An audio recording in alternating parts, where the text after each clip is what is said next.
Bom dia, boa tarde ou boa noite, seja lá que horas você está vendo esse vídeo. Imagine sua mulher que sempre trabalhou e agora não quer fazer mais nada em casa só porque vocês têm uma filha e ainda acha que você a atrai enquanto você está trabalhando. Isso é mais ou menos o que acontece em uma das histórias que veremos hoje. Bora para o vídeo. História 1. Eu sou o tolo por comunicar à minha esposa que ela não possui mais desculpas para não trabalhar. Minha esposa e eu tivemos nossa primeira filha há 2 anos, uma encantadora menininha. Inicialmente, concordamos que ela fosse uma dona de casa, e acreditávamos que valia a pena, dado que eu podia sustentar a família com meu rendimento. Com o tempo, percebi que aproximadamente 1 ano depois, ela estava sobrecarregada. Perguntei-lhe como poderia ajudar, embora ela afirmasse que estava bem. Comecei a explorar opções de creche, conversando com amigos, familiares e colegas em busca de sugestões, conselhos e recursos adequados. Então, meu chefe mencionou os benefícios da empresa para cuidados infantis. Iniciei o processo, fui aprovado e colocado em uma lista de espera. Compartilhei essa notícia com minha esposa enquanto visitávamos a creche junto com nossa filha. Ela ficou entusiasmada e cerca de 4 meses depois, uma vaga se abriu na creche. A creche está convenientemente localizada no mesmo prédio onde trabalho, facilitando o cuidado da nossa filha. Entretanto, aí entra o problema de minha esposa não estar realizando muitas atividades. Originalmente, compartilhávamos as tarefas domésticas, e embora eu esteja bem com a ideia de cuidar da limpeza e da cozinha, percebo que minha esposa não está fazendo muito desde que nossa filha começou a frequentar a creche. Entendo que ajustes requerem tempo, mas o acordo inicial era que ela cuidasse da casa com a filha na creche. Não estou sendo rude ao dizer que ficar em casa para ser mãe não está se concretizando. Surgiu então a grande questão: quando ela voltará a trabalhar? No entanto, pode ser que eu tenha cometido um erro de cálculo, e percebo que estou muito profundamente envolvido nisso. Embora eu tenha dito a ela que não tem desculpa para não trabalhar, reconheço que talvez tenha abordado a situação de maneira inadequada. Nesse momento, ela explodiu. Felizmente, durante esse episódio, nossa filha estava na casa dos meus pais, evitando que ela ouvisse as discussões que tivemos. Ambos usamos argumentos tradicionais, porém a situação estava fora de controle. Ela usou o argumento de que outros maridos oferecem às esposas a opção de ficarem em casa. Eu argumentei que, se ela optasse por isso, deveria cuidar de nossa filha ou das tarefas domésticas. Ficar em casa não significa não fazer nada. No entanto, a menção sobre traição não foi uma ameaça. Ela estava apontando para os exemplos das esposas de meus colegas de trabalho que ficavam em casa, enquanto os maridos estavam traindo. Expliquei que essa situação era distorcida, uma vez que eles escolhiam o caminho mais fácil. A vida que ela invejava estava longe de ser perfeita. Ela tinha inveja das famílias que aparentavam ter tudo, mas eu compartilhei a verdade sobre o que estava acontecendo nos bastidores. Minha intenção não era ameaçar, mas sim revelar a realidade por trás do que ela via. Minha esposa também era engenheira de software e, embora eu tenha confirmado as opções de creche com ela, percebo que é uma decisão que só ela pode tomar. Não posso forçá-la. Houve falhas em minha abordagem, e concordo que minha maneira de lidar com a situação não foi adequada. Apenas desejava esclarecer que não tenho intenção de trair. Minha resposta surgiu da pergunta dela sobre por que ela não pode ter o que vê nas esposas de meus colegas de trabalho. As situações são pessoais, e não culpo apenas ela. Sei que ela sente inveja das outras famílias, mas compartilhei a verdade sobre o que realmente acontece. No final, tudo se resume a compreensão e comunicação. Cansado de ficar na seca e de sempre ser quem toma a iniciativa nas conversas com as garotas, o segredo para mudar isso está a um clique de distância. Antes de prosseguir com o vídeo, descubra o link especial que preparamos para você no primeiro comentário fixado. Prepare-se para uma revolução na sua vida social. História 2. Eu me sinto tolo por ter compartilhado com meu colega de trabalho uma situação que, na verdade, não é minha preocupação. Recentemente, aconteceu algo curioso. Há cerca de uma semana, durante uma viagem de negócios de 3 dias, eu, um homem de 37 anos, fui enviado para o outro lado do país com a minha colega de trabalho, a Ashley, de 35 anos. Nós dois temos uma amizade bastante sólida e trabalhamos em estreita colaboração. Isso fazia sentido, já que a nossa especialização se encaixava bem com as demandas da empresa. Curiosamente, o marido da Ashley, o Justin, de 39 anos, também é funcionário da empresa. No entanto, tenho percebido que Justin não tem uma opinião muito favorável sobre mim. Eu sinto que ele talvez seja um pouco preconceituoso e inseguro, especialmente porque antes da pandemia de Covid-19, ele parecia não se importar comigo enquanto trabalhávamos virtualmente. No entanto, quando finalmente nos encontramos pessoalmente, sua atitude em relação a mim mudou drasticamente. Parece haver uma tensão perceptível entre nós agora. Além disso, como mencionei anteriormente, a relação de trabalho próxima que tenho com Ashley também parece incomodar Dustin. Durante a viagem de negócios, conseguimos cumprir a maior parte das nossas tarefas nos 2 primeiros dias e aproveitamos o 3º dia para explorar a cidade e nos divertir um pouco. No entanto, Dustin continuava mandando mensagens para Ashley, querendo saber o que estávamos fazendo. Isso se tornou um pouco desconfortável, e eu até pedi para que ela respondesse com menos frequência, a fim de diminuir as perguntas dele. Desde o nosso retorno, Ashley tem compartilhado comigo que Dustin tem se comportado de forma estranha. Ele mencionou que se sentiu desconfortável com a viagem e a maneira como ela interagiu comigo. Ele parece acreditar que estamos mais próximos do que realmente somos e que nossas brincadeiras e interações frequentes são um problema. Isso me deixou um pouco irritado, porque parece que Dustin está tentando exercer um certo controle sobre minha relação com Ashley. Quando expressei a Ashley que as preocupações e inseguranças de Dustin não são algo com o qual eu preciso lidar, ela achou que eu estava sendo insensível. Ela me pediu para ter mais paciência com ele e entender seu ponto de vista. No entanto, a menos que haja evidências claras de que Dustin está flertando ou sendo inadequado, eu não vejo motivo para me preocupar com suas inseguranças. Concordo com a ideia de que não estou fazendo nada além de ser eu mesmo, um colega de trabalho amigável e presente. Não vejo como isso poderia afetar negativamente a dinâmica da equipe, a menos que haja ações mais concretas por parte de Dustin. História 3. Eu me considero equivocado por permitir que meu filho cozinhe para sua irmã, mesmo que isso signifique preparar refeições tarde da noite e interromper o sono dela. Minha filha, de 21 anos, sai do trabalho às 4 da manhã, permanece acordada até o meio-dia e, em seguida, descansa até seu próximo turno noturno. Enquanto estou no trabalho durante o período em que ela dorme, meu filho, com 17 anos e ainda no ensino médio, estava em casa durante o verão. Ele acordava para cozinhar para ele, persistindo até que ela o fizesse, a fim de que ela pudesse voltar a dormir. Essa situação veio à tona há um mês, quando minha filha finalmente se abriu sobre essa questão. Após uma conversa prolongada, decidimos como medida punitiva que ele deveria cozinhar para minha filha sempre que ela pedisse, na mesma quantidade que ela preparava para ele. Dado que isso aconteceu cerca de 30 vezes, ele agora tem que fazer 30 refeições para ela. Embora todos tenham concordado com isso, meu filho não ficou satisfeito e escolheu essa punição em vez de perder seu telefone por um mês. Agora, minha filha o acorda para que ele cozinhe para ela, restando 15 refeições a serem feitas. Apesar da resistência do meu filho, ele ainda cumpriu sua obrigação, especialmente agora que as aulas começaram. Recentemente, ele teve que cozinhar para ela na noite anterior, o que resultou nele estar cansado hoje. Isso gerou uma discussão acalorada entre mim e minha mãe, que acredita que estou agindo de forma errônea. Embora o castigo pareça apropriado para o erro cometido, meu filho está me evitando e isso me faz questionar minhas ações. Enquanto meu marido apoia essa punição, reconheço a importância de um sono adequado, pois ele próprio lida com a falta dele. Para funcionar bem e evitar desequilíbrios químicos no corpo, o sono é fundamental. Embora meu filho tenha cometido um erro evidente, questiono se interromper o sono é uma forma razoável de punição. Não estou sugerindo abandonar as consequências, mas acredito que existem abordagens alternativas para lidar com isso sem afetar o sono de alguém. História 4. Será que agi de forma insensata ao impor um ultimato à minha esposa sobre a escolha dos nomes dos bebês antes de nos casarmos? Inicialmente, firmamos um acordo, ela escolheria o nome do nosso primeiro filho, e eu escolheria o nome da nossa primeira filha. No entanto, surgiu uma reviravolta quando descobrimos que ela estava grávida de gêmeos. Após uma discussão, decidimos manter nosso plano original. Eu presumi que tudo correria bem, mas desde que ela anunciou o nome escolhido, começaram os problemas. O nome é problemático, soa bastante inapropriado e, infelizmente, é exatamente o tipo de nome que poderia causar constrangimentos ao nosso filho. Rapidamente, manifestei minha objeção, mas minha esposa afirmou que eu não poderia vetá-lo, já que isso não estava de acordo com nossos termos originais. Curioso sobre o motivo dela estar tão apegada a esse nome em particular, descobri que ele deriva de um personagem com o qual ela se identificava em um de seus livros favoritos durante a infância. No entanto, a conexão emocional com o nome não melhora sua adequação. Diante disso, propus que eu escolhesse o nome para nossa filha, mas a sugestão de Hortência Bourbon III me pareceu tão absurda quanto a escolha dela. Ela prontamente recusou essa ideia, alegando que não era uma opção válida. Desse impasse em diante, temos enfrentado dificuldades.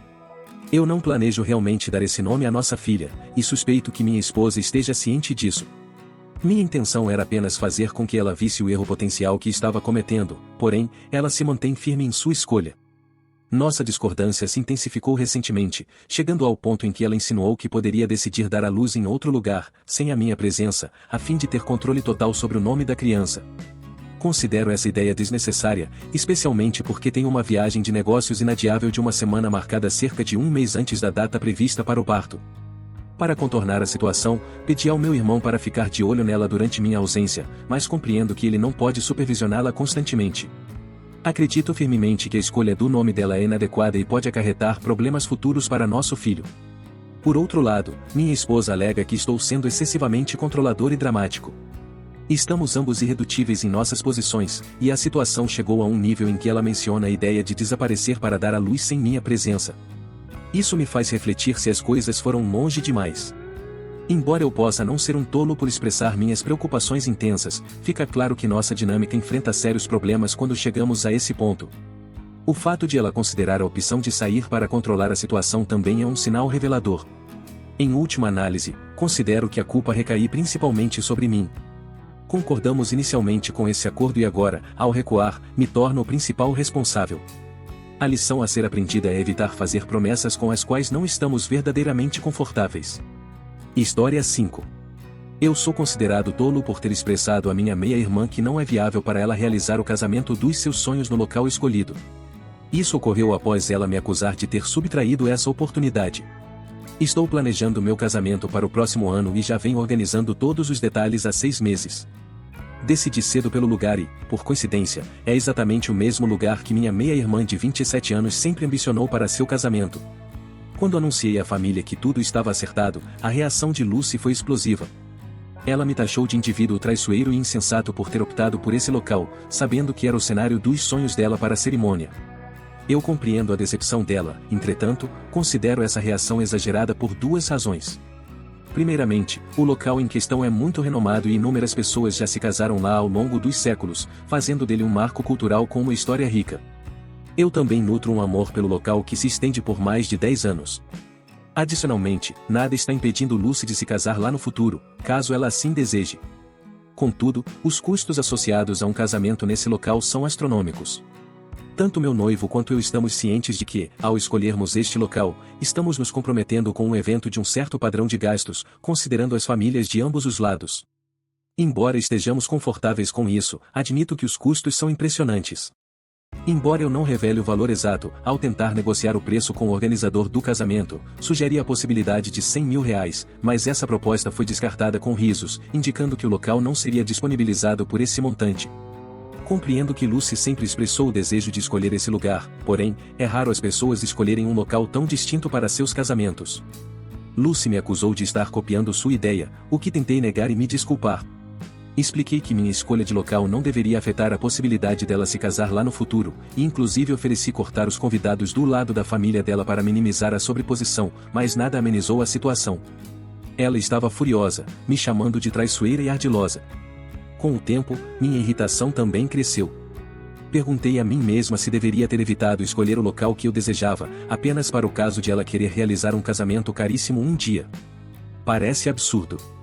Nossos pais estão me aconselhando a pedir desculpas, reconhecendo que talvez tenha sido insensível da minha parte, mas acredito que Lucy tem toda a vida pela frente para escolher onde e como se casar. É necessário deixar isso para trás. Em resumo, concluo que não sou tola por não ceder. Não é minha intenção discutir o preço exorbitante do casamento, apenas afirmo que, se você dispõe de R$1 milhão ou meio milhão de reais para gastar na celebração, deve realizar o casamento dos seus sonhos.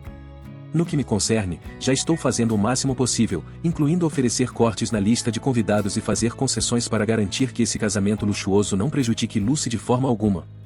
História 6.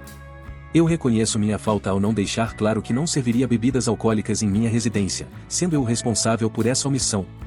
Atualmente, conto com 22 anos de idade. Recentemente, uma mulher se mudou para a vizinhança e tive o desejo de convidar meus familiares para um jantar em minha casa. Entretanto, devido à distância considerável de 1 hora de carro até onde resido, um aspecto notável em relação à localização, eles expressaram descontentamento em relação ao retorno tardio para suas residências. Como resposta a essa situação, decidi ajustar o plano e transformar o encontro em um brunch ou almoço, uma alternativa mais conveniente para todos. Para celebrar a mudança e mostrar meu novo espaço, decidi convidar 7 membros da minha família. Tomei o cuidado de oferecer uma variedade de opções, incluindo café, chá, sucos, smoothies, diversos tipos de ovos, bacon, salsichas, salmão, rabanada, waffles e frutas frescas. É importante notar que minha família tem ciência de minha escolha de não consumir álcool. No entanto, houve uma reação de descontentamento por parte do meu irmão, que expressou sua insatisfação pela ausência de opções como mimosas ou Bloody Marys. Minha mãe, embora tenha comunicado sua perspectiva de forma educada, mencionou que teria trazido tais bebidas caso soubesse previamente de sua falta. O evento estava marcado para as 13 horas, um horário em que a maioria dos presentes não costuma consumir álcool e, consequentemente, não estariam dirigindo sob a influência. Posteriormente, meu irmão comentou que, se tivesse conhecimento antecipado da ausência de bebidas alcoólicas, ele teria reconsiderado sua participação no evento. Isso me fez refletir sobre meu papel na situação e me levar a admitir que fui negligente em não comunicar essa informação. Algumas de minhas amizades compartilham a opinião de que não informar os convidados sobre a ausência de álcool foi uma atitude inadequada. Porém, a maioria acredita que meu irmão também errou em sua reação exagerada. Eu mesmo concordo com essa perspectiva, mas reconheço minha parcialidade na situação. Como alguém que optou por não ingerir bebidas alcoólicas, minha compreensão dessa questão é limitada. Acredito que, ao convidar alguém para um brunch, a expectativa de haver álcool presente pode não ser óbvia para todos. Levando em consideração a distância que a família teria que percorrer até minha casa, eu compreendo que haja uma possível preocupação com a dependência excessiva de álcool. Caso houvesse mimosas, Bloody Marys ou algo semelhante, reconheço que isso poderia adicionar um aspecto festivo ao evento. No entanto, afirmar que haveria uma expectativa de álcool presente sem comunicar isso previamente é algo que gera controvérsias. Enquanto algumas pessoas concordam que é necessário informar os convidados sobre tal aspecto, outros acreditam que essa comunicação não seja obrigatória, da mesma forma que se faz com restrições alimentares. Nesse sentido, a discussão sobre a pertinência dessa informação continua em aberto. História 7. Eu me sinto tolo por permitir que meus enteados me chamem de bomba, após ir viver com meu parceiro, um homem de 28 anos, no início deste ano.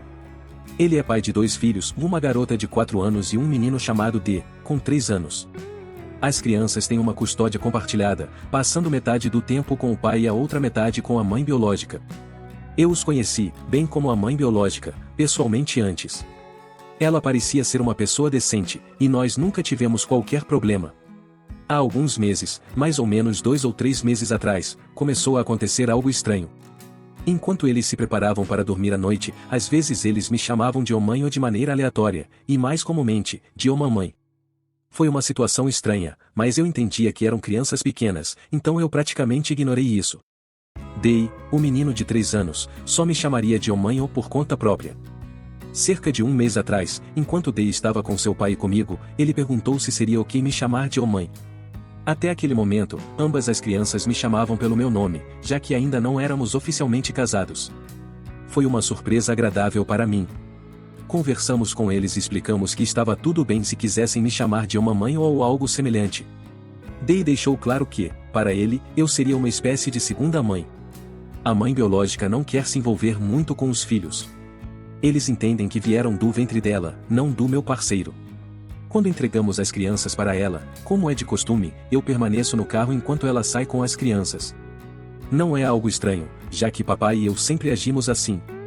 No entanto, um dia, enquanto estávamos a caminho, ela ligou e pediu para que papai atendesse. Eu ouvi a conversa, pois ele a colocou no viva voz. Ela começou a afirmar de maneira agressiva que eu não deveria estar sendo chamada de mãe ou pelas crianças, dizendo que ela é a única mãe verdadeira delas. Papai e eu explicamos que as crianças escolheram fazer isso, mas ela não gostou dessa ideia.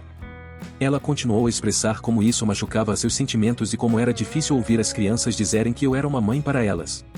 Eu rapidamente me defendi, explicando que compreendia seus sentimentos, mas que as crianças estavam expressando o que sentiam. Eu permitia que me chamassem de mãe ou porque eles me viam como uma figura materna, e isso não afetava a relação delas com ela. Ela se tornou mais insegura e começou a gritar não apenas conosco pelo telefone, mas também no carro com as crianças presentes. Ela disse coisas muito desagradáveis, chamando-nos de pedaços de merda e reivindicando que as crianças eram exclusivamente dela. Após um final de semana com ela, as crianças voltaram tristes, porque a mãe biológica disse a eles que eu não deveria ser considerada uma mãe para eles. Perguntei se eles queriam que eu fosse uma outra mãe para eles, e ambos disseram que sim. Meu coração se partiu, pois sentia um amor genuíno por essas crianças, e elas também pareciam me amar.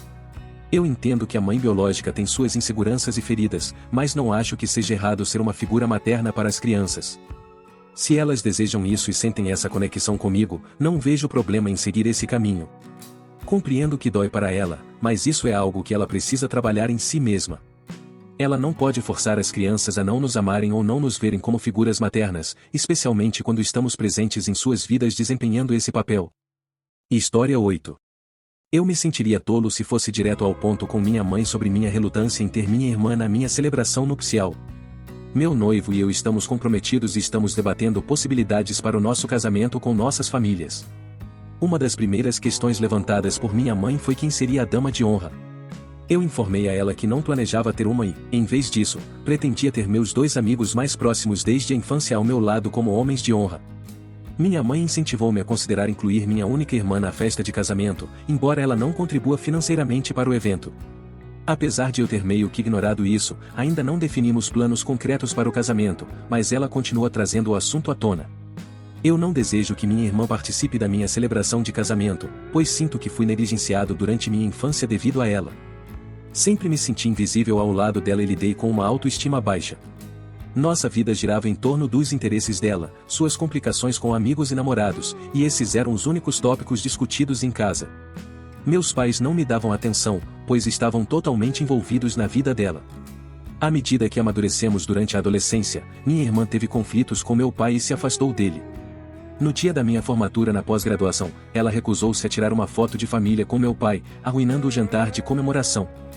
Embora tenhamos uma relação razoável como adultos, não somos próximos, e ainda guardo traumas relacionados a ela. Por isso, não desejo que minha irmã participe da minha celebração de casamento. Não quero que esse dia seja centrado nela quando deveria girar em torno de mim e do meu noivo. Minha mãe continua mencionando repetidamente que quer minha irmã na festa, o que está me levando a um ponto de ruptura. Não seria sensato simplesmente apresentar esses exemplos de maneira direta e dizer a ela que a resposta é não.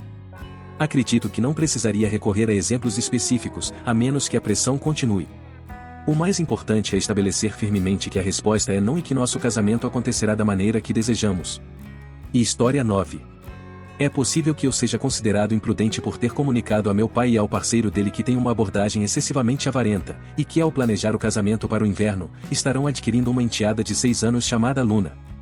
Este post gira em torno da percepção de meu pai e seu noivo de que meus avós maternos deveriam presenteá-la durante o casamento. Minha mãe faleceu há 4 anos, mas meu pai e ela permaneceram casados até então. Embora ele tenha algum contato com a família dela, desde que mudei no ano passado, essa relação enfraqueceu. Com 19 anos de idade, sou uma jovem mulher. A situação que se desenrolou se relaciona a um evento em que meus avós gentilmente me presentearam com um belo medalhão em meu aniversário. Na ocasião, meu pai e seu noivo compartilharam uma residência, e todos fomos celebrar juntos. Luna também estava presente e ouviu a mãe dela mencionar o meu medalhão. O entusiasmo de Luna aumentou repentinamente e ela passou a falar sobre a possibilidade de ter avós adicionais, que poderiam lhe comprar um medalhão semelhante. Meu pai indicou que talvez eles o fizessem e que considerariam perguntar a eles. Eu encarei como se estivesse agindo de modo absurdo, mas ele não pareceu notar. Em algum momento após o jantar, meu pai, de fato, indagou a meus avós sobre isso. No entanto, a resposta que receberam foi negativa. Minha avó e meu avô questionaram o motivo pelo qual comprariam um presente para Luna, já que eles não possuem uma conexão próxima com ela e provavelmente só a viriam em ocasiões raras. Meu pai ficou chateado com a resposta, enquanto eu me mantive ponderando a lógica dela. Meus avós, generosamente, nos auxiliaram a mim e a meus amigos na mudança para um apartamento durante o verão. Também nos deram suporte na organização de algumas questões. Contudo, essa atitude incomodou o noivo de meu pai, que ainda não havia tido a oportunidade de conhecê-los, tampouco conhecia Luna, e, aparentemente, não fizeram esforços para comemorar o aniversário dela. Portanto, tanto meu pai quanto Luna lhes comunicaram que estavam convidados para o casamento e que seria apropriado proporcionar um gesto afetuoso a Luna antes da cerimônia, como um sinal de que a consideram parte da família. A questão aqui é que estes são os pais de minha mãe, e não meus pais. Meus avós deixaram claro que isso não aconteceria rapidamente, o que causou descontentamento constante por parte de meu pai e seu noivo. Eles me aconselharam a intervir e pedir a meus avós para interromperem essa situação e tratarem Nuna com mais consideração. No entanto, argumentei que não deveriam se mostrar tão avarentos e que não planejava pressionar meus avós. Nuna não é minha irmã, e mesmo se fosse, não caberia a mim exigir qualquer coisa em nome dela, a menos que fossem os pais de meu pai. Uma discussão surgiu a respeito de eu ter chamado meu pai e seu noivo de avarentos. Eles se sentiram ofendidos e me repreenderam, afirmando que eu era imprudente por envolver Nuna nessa questão. Fica claro que a culpa é minha, pois fui incapaz de culpar quem quer que seja. Eles obviamente exageraram ao reivindicar que eu deveria proclamar a adoção de Nuna como sua neta. A situação toda parece excessivamente absurda e fora de proporção. História 10. Eu me sinto tolo por recusar participar de uma dança mãe e filho durante o meu casamento com a esposa do meu pai? Sou um homem de 28 anos prestes a se casar com Sky, a mulher de 28 anos do meu noivo, em novembro. Durante a cerimônia, Sky estava dançando com sua mãe e avô, as duas pessoas que a criaram. Ela me questionou se eu tinha algum plano de dançar com alguém também. Respondi a ela que provavelmente convidaria meus avós maternos, pois tenho maior proximidade com eles. Conversei com meus avós sobre isso, e eles ficaram entusiasmados. Meu avô até começou a praticar para a dança. Minha avó ficou emocionada, especialmente porque minha mãe faleceu quando eu era criança, aos 7 anos. Isso reforçou para ela como ela e meu avô tiveram que assumir o papel dela. Decidi abordar meus avós porque minha relação com meu pai e sua esposa não é próxima. Meu pai sempre foi distante, especialmente depois que minha mãe faleceu. Na verdade, foram meus avós que estiveram lá para meu irmão mais novo e para mim. Meu pai nos pedia para não tentarmos nos aproximar dele, pois ele não buscava emoções de nós. Este é o segundo casamento dele com sua esposa, que desejava se tornar nossa mãe e preencher o vazio que ela deixou.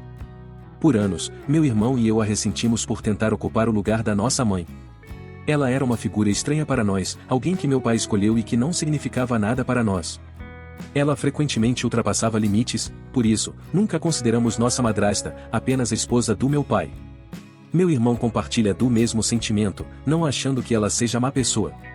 Embora alguns acreditem que deveríamos ter reconhecido seus esforços e apreciados, sentíamos que ela estava desrespeitando a memória de nossa mãe ao agir como se fosse a figura materna dela. Ela frequentemente tomava atitudes que nos incomodavam, como cortar o cabelo do meu irmão contra sua vontade, para que se assemelhasse ao da nossa mãe, e tentar nos culpar por não querer assistir ao nascimento de seu filho. Ela insistiu para que eu a incluísse em uma dança mãe-filho e ficou chateada quando recusei. Atualmente, mantenho um contato mínimo com eles, então ela nunca seria a pessoa que eu escolheria para essa dança. Ela ficou sabendo através dos pais do meu pai que eu planejava dançar com meus avós, e ela me pediu para dançar a mesma música com ela. No entanto, eu recusei sem explicar. Ela começou a chorar novamente, expressando que nos amava e que só queria ser amada por nós. Embora meu pai e seus pais apoiem, dizendo que tratamos ela e meu pai injustamente, não me arrependo de não ter concordado com a dança. A verdadeira questão aqui é que, ao longo dos anos, sua insegurança e tentativas de substituir nossa mãe resultaram em arruinar qualquer chance de estabelecer um relacionamento saudável. Acredito que se ela tivesse tentado ser uma figura materna de uma maneira mais natural, em vez de forçar a barra, poderíamos ter tido um relacionamento melhor. Ela não precisava ser nossa mãe, mas sim se esforçar para ser uma parte positiva de nossas vidas. No entanto, suas tentativas de apagar a memória de nossa mãe e de impor sua imagem resultaram em se tornar uma figura controladora e invasiva para nós. História 11. A situação que ocorreu envolveu minha cunhada acreditando que eu não deveria desempenhar o papel de segunda mãe para o filho dela, apesar de estar casado com minha esposa há 15 anos. Meu irmão, com 27 anos, casou-se em maio de 2021. Sua esposa, de 25 anos, já tinha experiência de casamento anterior e possuía uma filha de 5 anos a partir de relacionamento anterior. Durante o tempo em que eles namoravam, passei o meu verão atuando como babá, recebendo $20 por dia por cuidar da filha dela. Inicialmente, essa dinâmica não me incomodava, mas recentemente a situação tomou um rumo diferente. Após o nascimento do filho deles em outubro de 2022, continuei oferecendo apoio cuidando do meu sobrinho. Além disso, eles também construíram uma casa modular nos fundos da propriedade para que pudessem estar mais próximos de nossa família. Contudo, quando retomei meus estudos, deixei de atuar como babá, já que estava mais focado em minha educação. Quando o verão chegou novamente, comecei a trabalhar em meu primeiro emprego, ocasionalmente oferecendo assistência como babá nos dias em que não estava escalado para trabalhar. Eles tinham conhecimento dos meus horários, então sempre que eu estava disponível, eles traziam as crianças para minha casa. Gradualmente, comecei a sentir que merecia ser compensado por meu tempo, já que estava frequentemente cuidando das crianças sem receber pagamento. Recentemente, eles passaram a deixar os filhos comigo sem aviso, causando um pouco de incômodo. Nas últimas semanas, estive ocupado me preparando para o retorno às aulas e também passei bastante tempo fora da cidade. Isso gerou insatisfação por parte deles, que expressaram descontentamento por eu não estar tão disponível para cuidar das crianças como antes. Em uma ocasião, eles trouxeram apenas meu sobrinho até minha casa, alegando que seria por um curto período enquanto eles visitavam os pais dela. No entanto, acabaram não voltando para buscá-lo, apesar de estarem em casa. Enquanto eles brincavam no quintal, o tempo passou e logo chegou a hora de colocar o bebê para dormir. Enquanto caminhava em direção à casa deles para levar o sobrinho de volta, notei que estavam prestes a sair. Entreguei o bebê a eles e não fiz nenhuma reclamação. Mais tarde, minha mãe me informou que eles pretendiam levar a filha dela à feira, aproveitando o tempo sem ter que cuidar do bebê. Isso me deu a coragem de expressar meus sentimentos à minha cunhada. Deixei claro que estava cansado de assumir mais responsabilidades de mãe do que ela e que não era justo esperar que eu estivesse sempre disponível para ajudar. Desde então, ela não se comunicou mais comigo, gerando opiniões divergentes de outras pessoas sobre se minha posição foi muito rígida ou justificada. Gostaria de acrescentar que eles frequentemente mencionam que não demoraria muito ou que a situação seria temporária. No entanto, muitas vezes a noite se prolonga ou ocorrem contratempos, e eles sempre encontram alguém para cuidar da filha dela para que não precisem fazê-lo. Não acredito que seja justo esperar que um jovem de 15 anos cuide do bebê de sua cunhada como uma babá de tempo integral. Estou ansioso para que ele alcance a idade adulta em breve e possa aproveitar o restante de sua infância sem essa responsabilidade.